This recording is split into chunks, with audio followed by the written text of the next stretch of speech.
सदा सत्स्वरूपं चिदानन्दकन्दं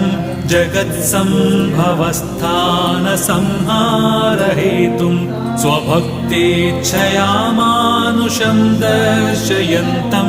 नमामीश्वरं सद्गुरुं साईनाथं नमामीश्वरं सद्गुरुं साईनाथम् भवद्वान्तविध्वंसमार्ताण्डमीड्यं मनोवागतीतं